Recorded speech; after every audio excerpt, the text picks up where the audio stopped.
welcome to the first Connecting to Reimagine webinar of the year 2022. Today, we will talk about reimagining the well-being of women. It is March 8th, the International Women's Day, and we would like to celebrate it with a discussion that centers around this important topic. And I am delighted to have today a very special guest to discuss reimagining the well-being of women. We have with us President Sian Beilock, which is the president of Barnard College in New York City. And Barnard, I want to remind you, is a women-only college. Welcome, President Beilock. Oh, thank you for having me. So, you have launched a bold and ambitious initiative at Barnard College, the Franc Foundation Center for Wellbeing. And I have participated in some of the meetings, heard so much about it, and I would love for you to talk about this new initiative and its main objectives. Well, first, let me step back and just tell you and everyone listening a little bit about Barnard, because I think oftentimes people don't know what Barnard is or how special it is. So Barnard is a college focused on women. In fact, we are the premier institution in the world focused on women. And what's so special about Barnard is that we uplift and empower women and marginalized voices to go out and change the world. And we do that on our campus, but we also have a fantastic relationship with Columbia University. We're partners, in fact, where our women take classes at both institutions. Our faculty are actually tenured at Barnard and Columbia, and our students get degrees from Barnard and Columbia. And then finally, we have New York City, which is just the best of all worlds. So we are a very academically intense institution focused on women, and with that often comes a lot of pressure to perform well, pressure to think about what success looks like. And we know that's really very true for everyone in our society today, but especially young women. And so when I became president 5 years ago, we started thinking a lot about how we provide holistic support to our students, not just in the classroom. These were the top and brightest minds of our time, but how we really teach them about well-being.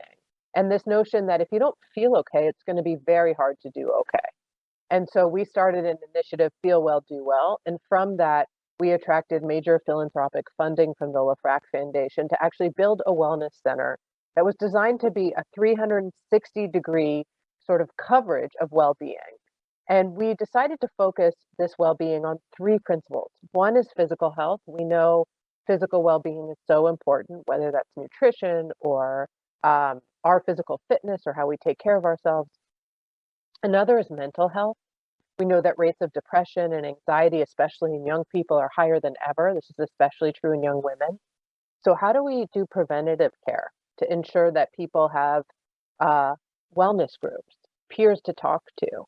And a third aspect is something that you don't usually find in a well-being center. In fact, we're the only well-being center in the country that has this aspect, but we're really excited about it, and that's financial well-being.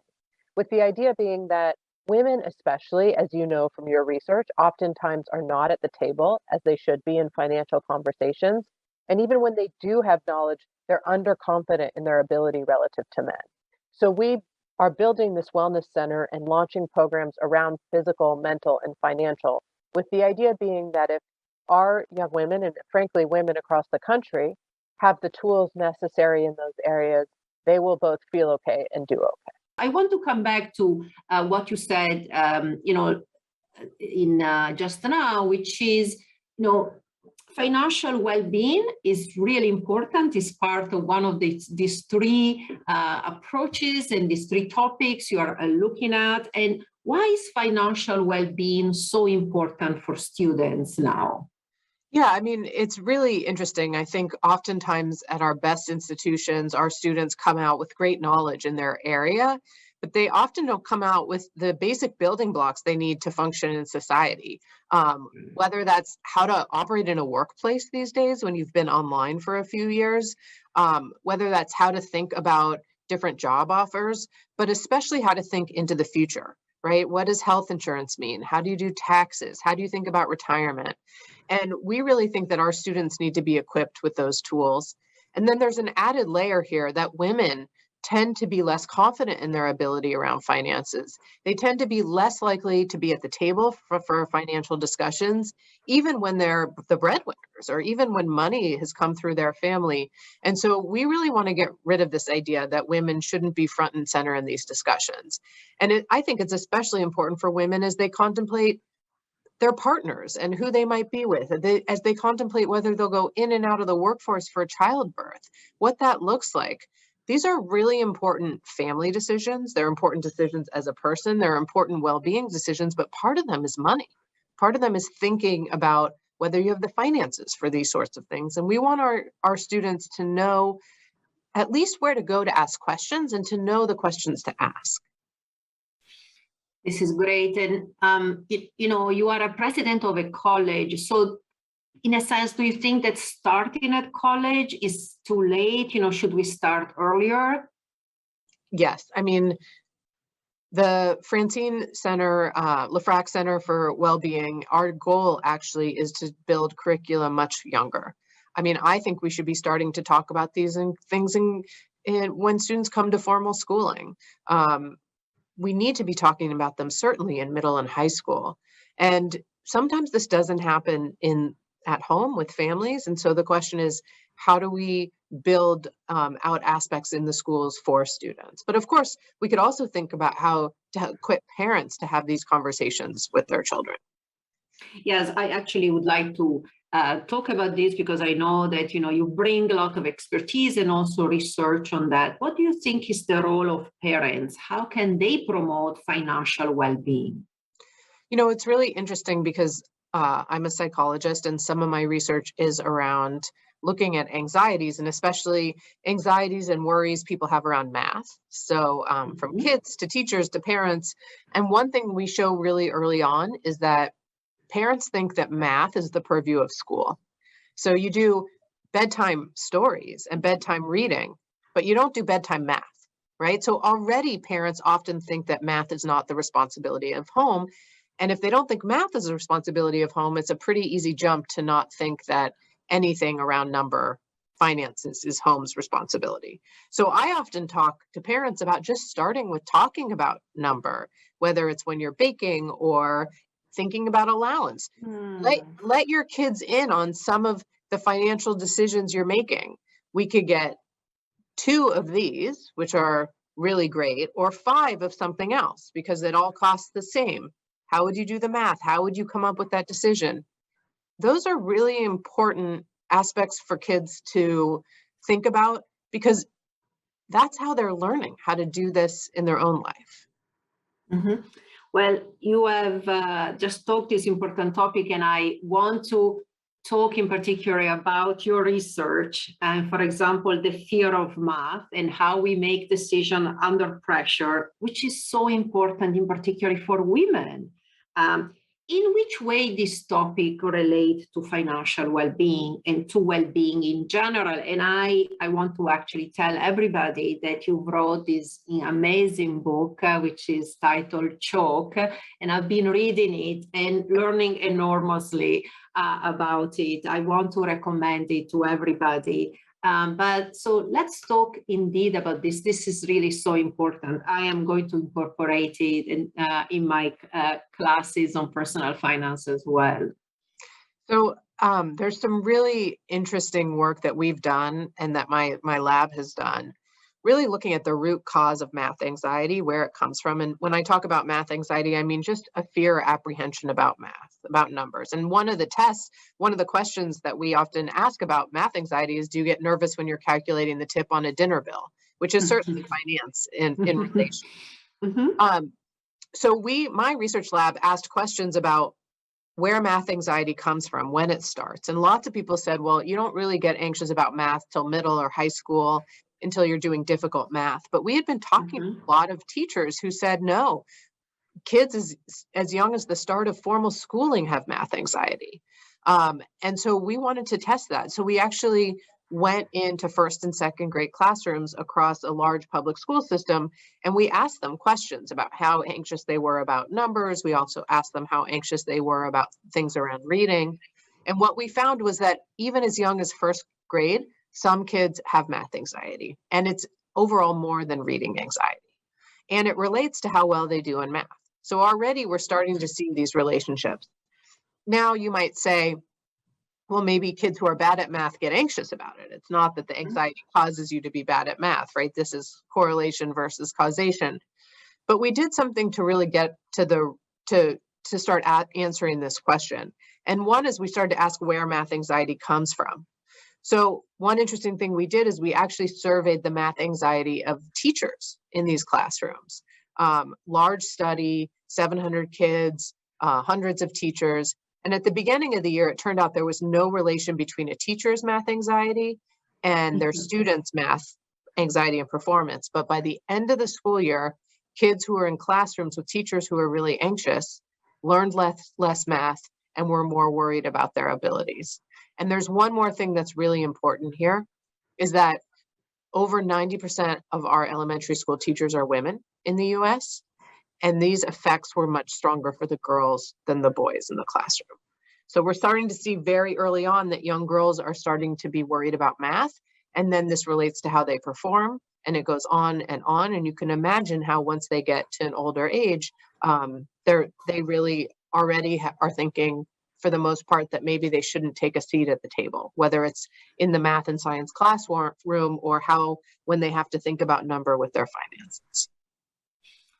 Well, I'm glad that, Barnard has a president like you, who can really design important initiatives. And related to this, I want to talk about a topic that you also have already mentioned in some of your discussion here today, which is the role of confidence for women.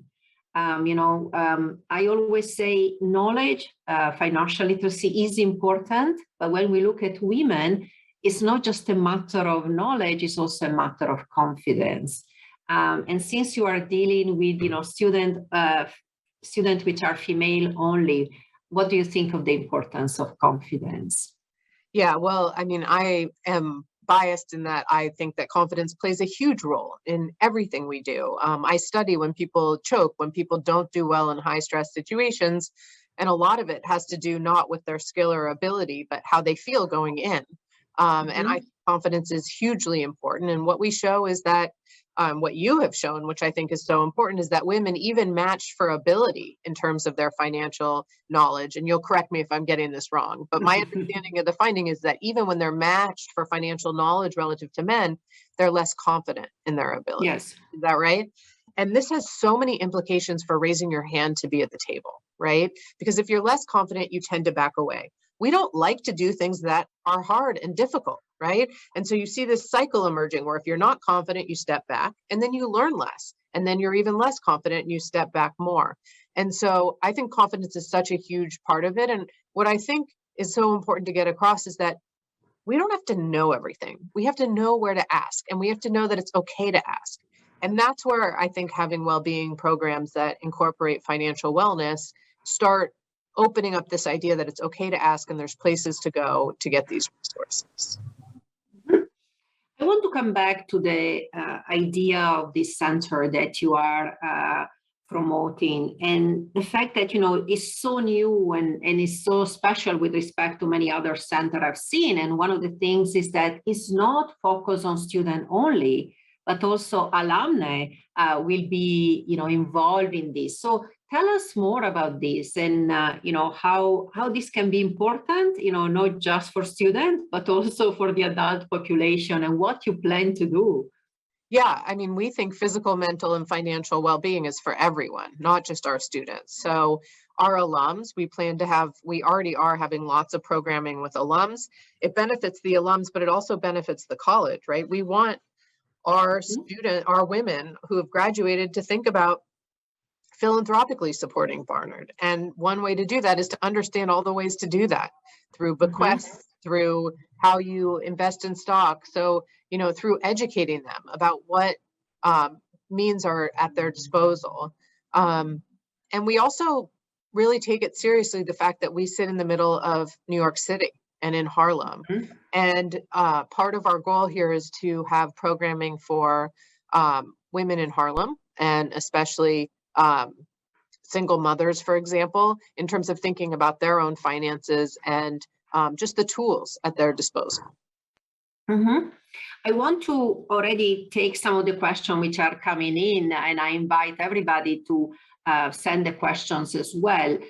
And one I think is particularly important, which is that when people think of finance, maybe students and also young people and maybe even adults can do, budgeting, can do, taking care of some financial decisions, managing the cash flow and so on. But what might be harder is investing or some of the more difficult topics.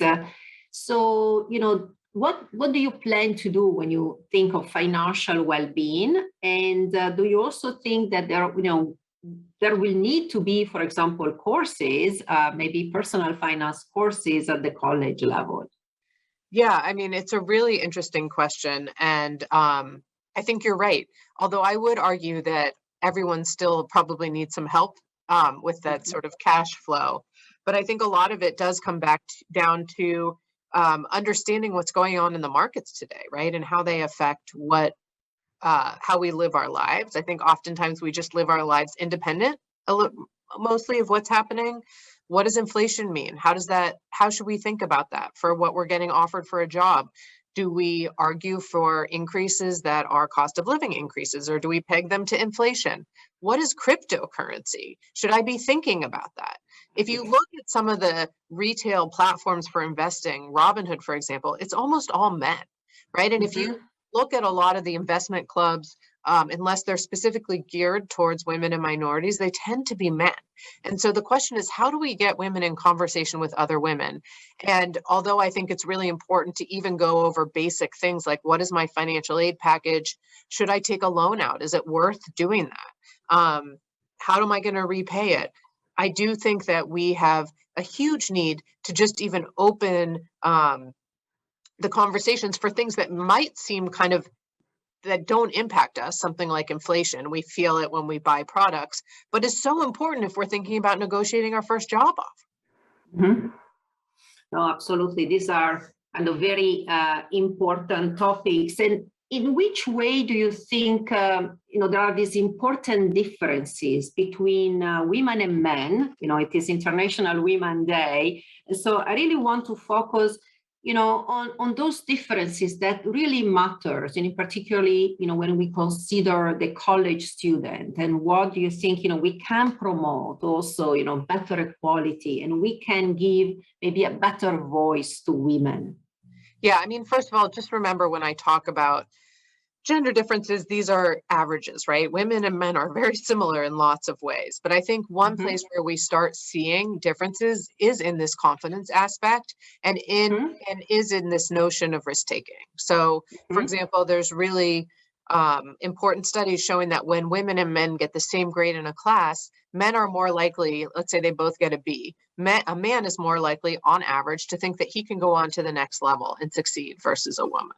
So even with the same success, men often tend to be more likely to raise their hand. When women and men see job ads, men on average are more likely to apply for the job even if they don't have all the qualities, while a woman is more likely to hold back. Again, on average, it's not every woman and every man. But this is really important because it pushes on this notion of women as perfectionists and women as less likely to show or be worried about showing that they don't have the answers or be worried that they can even push into a place where they might fail. And so at Barnard, we talk a lot about brave spaces, not safe spaces, but brave spaces where you can be uncomfortable, where you can get pushed, where certainly people have to respect each other, but where I think failure is such an important part of learning. And if we're not getting our young women to push here, to go into fields or to ask questions in places where they feel really uncomfortable, they're not expanding their minds, and we're missing their knowledge and their insights in really important ways.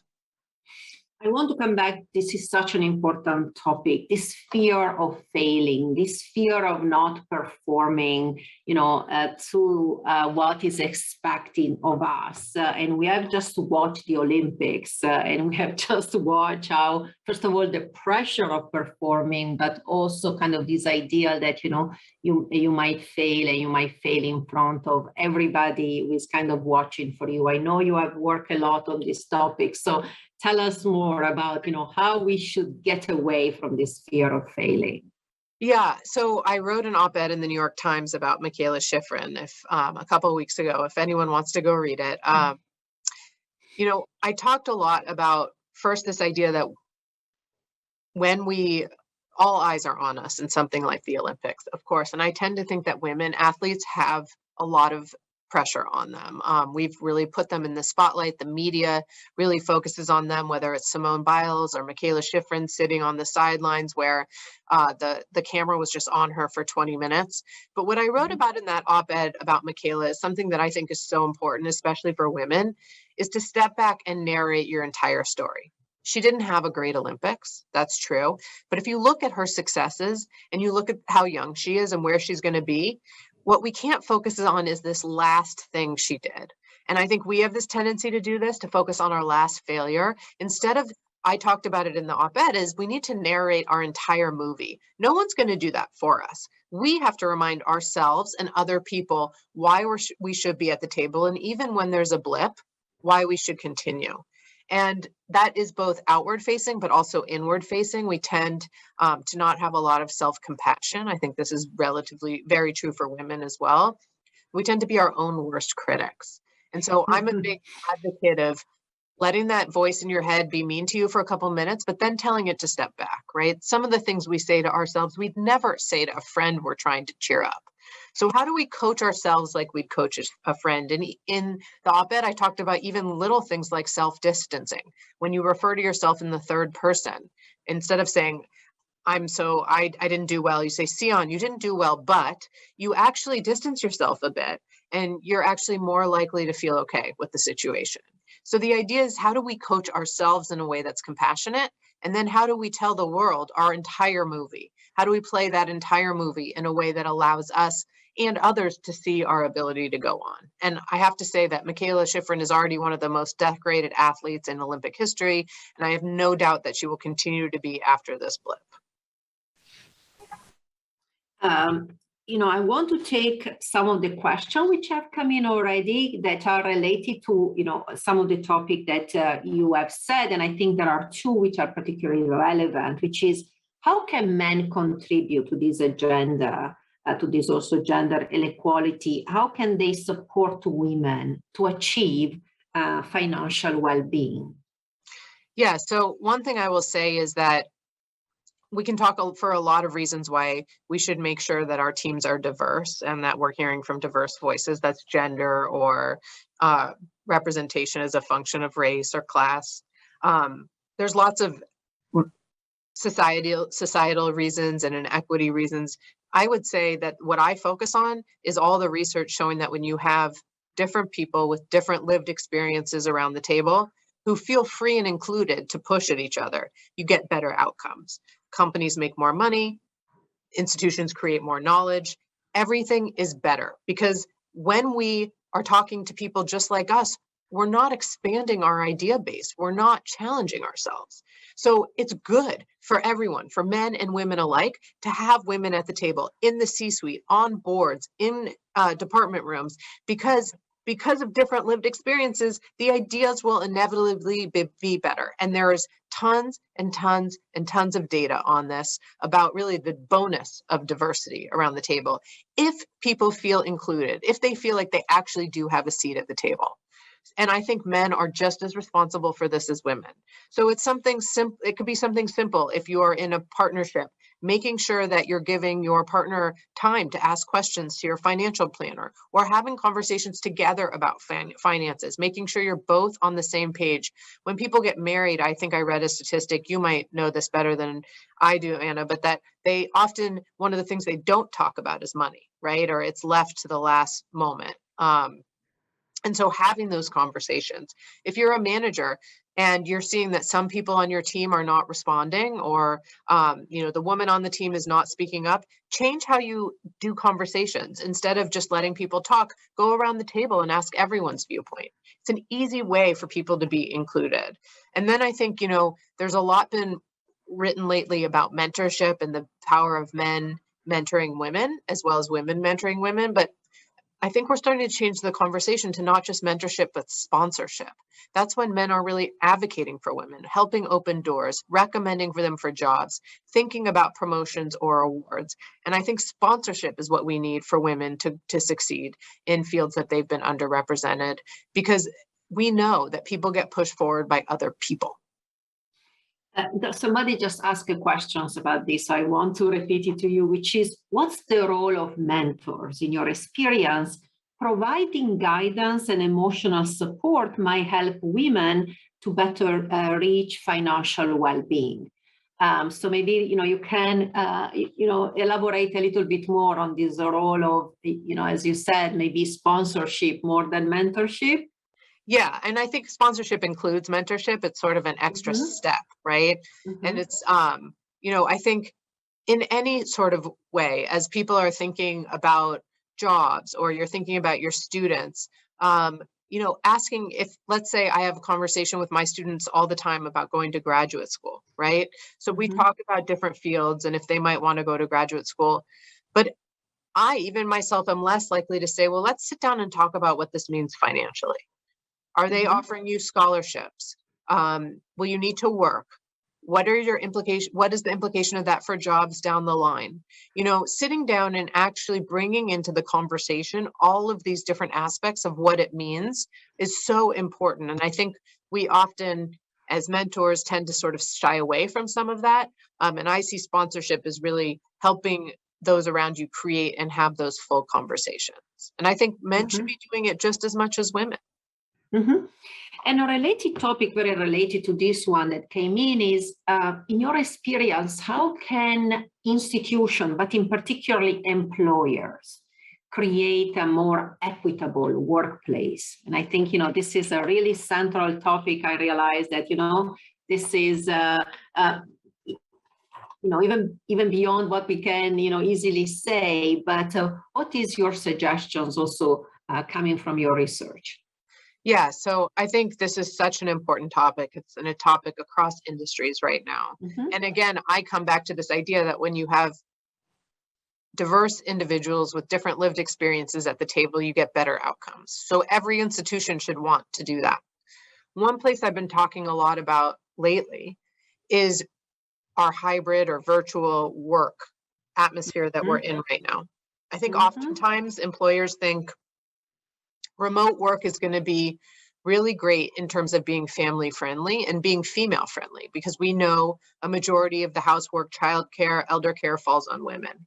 But I've written about the idea, and I wrote a Washington Post op-ed about this, that I think there's really a negative third consequence from being remote for gender equality if we don't function and pay really close attention to how we're doing remote work. And that is, if it's voluntary, who comes into the office? We know that people who have more freedom will self-select into the office. That's men on average. It may not be true in your family, but on average, women have much more of the labor at home. If men are the ones self-selecting into the office, all of a sudden you have an environment that doesn't seem so equal. And also they're the ones who are getting more face time with the boss, by the water cooler, and they're the ones who are going to get picked for promotions. So if we are thinking about remote work, I'm a real advocate of having certain days where everyone is in. If that isn't possible, managers need to be very, very careful about ensuring that these sorts of flexible schedules, which may be great for certain things, don't in the long run disproportionately affect making sure they have the full realm of employees to choose from for promotions and other issues. I want to come back, and some people are asking about the Franc Foundation Center for Wellbeing, which is great because it gives an opportunity to talk even more about this initiative. And they are asking, is it also open to the community? Yeah. That's our hope, that we'll have programming for the community.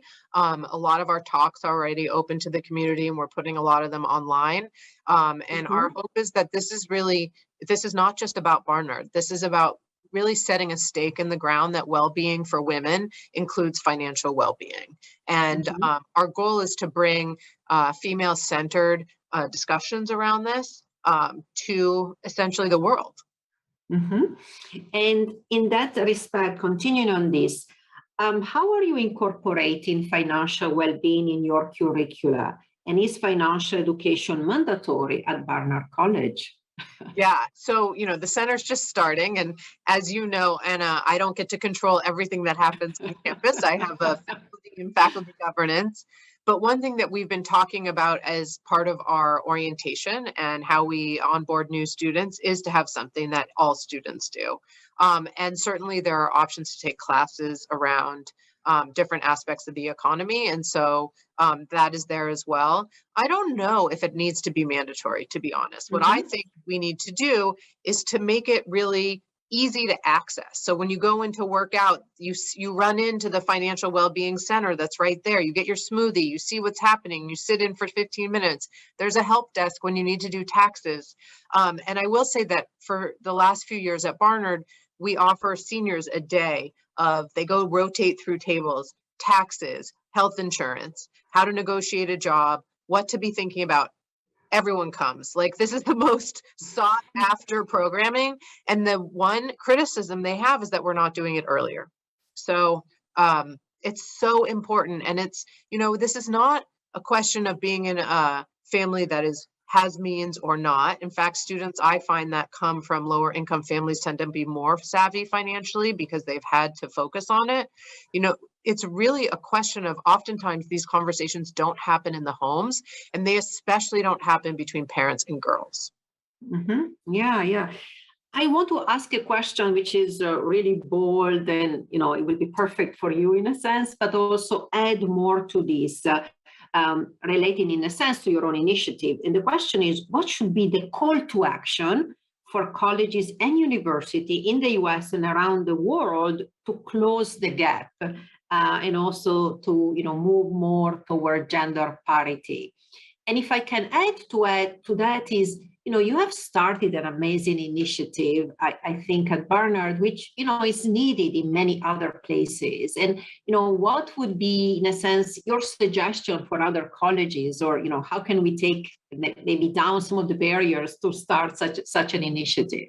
Yeah, I mean, my call to action is that when we think about student well-being, which every college and university in the country is thinking about, that financial well-being is part of it. That's really my call to action. And what I would say to other college and university leaders or administrators is that you can't have financial well-being off to the side in the econ department or in the business school, because then only people who are interested are going to select to it. Where we really need to hit are those people that are afraid of it, that don't talk. And so that's why I think our center is so special, because we're putting it at the center of campus and we're putting it at the center of well-being. You can't help but run into financial well-being when you go for a meditation class or your yoga class. It is there. You have to access it. And that's what we think is so important for reducing some of these barriers to entry. And how will you track progress? How can we measure success? Yeah, well, we've been talking to you about some of that and others. I mean, we're planning to start assessing financial fluency and literacy in our students when they come in, and we'll want to assess it again when they come out. I think employers should be doing this as well. Not that they have to keep it, but just for their employees, right? And I think being able to assess your own financial literacy at least gets you starting to talk about it, right? You can see where there's holes, and then where there are opportunities for programs to fill in. One of the question is, how much a motivation for starting this center was the problem of student loans in the US, and how much is it important for your students? Yeah, I mean, Barnard is really in a unique situation. We're need blind and we meet full financial need. We're one of the few institutions, really, we're among the Ivy Plus group that really does that. And our students, on average, about half are on some kind of financial aid. And on average, they come out in total with about $16,000 in loans, so pretty low. We also have 95% of our students in jobs or grad school within 6 months after graduation, so a really nice ROI, return on investment. But this is a huge issue across the country and a huge issue for higher education. And even though Barnard is need blind and meets full financial need, higher education is an expensive proposition in the US. And so thinking about this, having educated individuals who go into Congress or into politics, who can think about different ways to construct these sorts of systems, I think is so important. And this, I have two more questions, which are hopefully related, which is, this year theme for the International Women's Day is break the bias. So how can the education system really break the bias? I mean, certainly making sure that across the world, women and girls have opportunities to be educated is so important for success. And in the US, I mean, I think it's amazing to see our students at Barnard come out and go on to lead in fields. One thing I'm really proud of is that almost 40% of Barnard women are math and science majors, STEM majors right now. And Barnard is number 9 in the country in sending women to get PhDs in STEM out of any college and university per capita of our undergrads. So, I mean, we're breaking barriers. And I think more institutions need to be focused on where are the areas where that inequality occurs and how do we fill that gap? Mm-hmm. If the only reason is because we need the smartest minds at the table, that's fine. And if you have the entire population to choose from to find those smartest minds, all my math shows that you're going to get better people than only looking at part of the population. Mm-hmm. And can I, because it is International Women's Day, I would love you to, give a message to women about, in particularly, their well-being, in these 360-degree views that you have promoted, and also, your suggestion for women in general, but then, some suggestion for students as well. Okay, so I'll start with women in general, and that is that we have to take care of ourselves to take care of everyone else and to push the barriers. So I think we have to focus on well-being. It's not something that sits off to the side around any achievement or anything we want to go for. It's got to be front and center. And I think that's reflected in what we're building here with the Franc Foundation Center for Wellbeing. For my students, it's something I said in my recent New York Times op-ed, and that's to play your whole movie, to really remind yourself of why you should be at the table. And even when you have a blip, to get up and remind yourself again. It matters so much if you believe in yourself. And we often are the first to lose confidence in ourselves. So treat yourself well. Mm-hmm. So I'm going to leave with this last word you said, play the whole movie. And be bold like you, and make sure that you also contribute. Everybody can contribute to create a more equitable society. And it starts with important initiatives, initiative like the one you are doing at Barnard College. So first of all, I want to thank you for being here with us today, to thank you for this incredible work that you are doing for your students, but also for the community, for alumni, and also for giving all university a great example of what can be done so that well-being is front and center at every university and college, and how we can help the student achieve that well-being. So I do think we have a lot of ideas on how to reimagine well-being thanks to your great work. And I look forward to continuing and following the initiative. And I think what you're doing at Barnard College, which can really be an example for all of us. Thank you again for being here with us, and to all of those who are following us and have attended this webinar. Happy International Women's Day, and please, let's break the bias.